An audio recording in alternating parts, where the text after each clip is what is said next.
ဒီနေ့မှာတော့ All Star ဘောင်ဘယ်လိုရမယ်ဆိုတာကိုပြပြမယ်။ဂိမ်းလေးရောက်ရင် eBay တန်းဝင်ပြီးတော့ view ဆိုတဲ့ဟာထဲမှာငွေသားနဲ့စိန်များရောက်ပါဆိုတာကိုသွားလိုက်။အခုလိုလေးပေါ်လာပြီဆိုရင်တော့အောက်ကိုနည်းနည်းဆွဲချပေးလိုက်မယ်။ဒီမှာဆိုရင်ဘော်လာတို့ကကန်ကောင်းရင်ကန်ကောင်းသလိုဘောင်တွေစကင်တွေကိုရရှိမှာဖြစ်ပါတယ်။အရင်ဆုံးတင်သွင်းမီကိုနှိပ်လိုက်ပြီးရင် TikTok ရွေး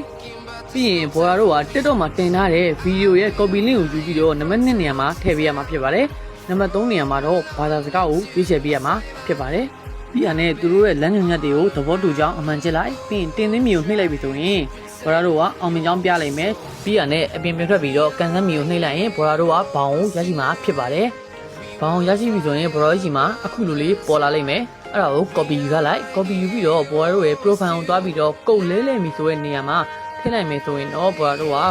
ဘောင်ကိုရရှိမှာဖြစ်ပါတယ်ဗျ။ဒီဗီဒီယိုလေးကဘော်လာတို့ရဲ့အကျိုးရှိရဆိုရင်ကျွန်တော်ကောင်လေးကို follow လိုက်ရင်လေးနဲ့ကူညီပေးပါလို့ရပါတယ်။နောက်ဗီဒီယိုမှာပြန်တွေ့ပါမယ်ဗျ။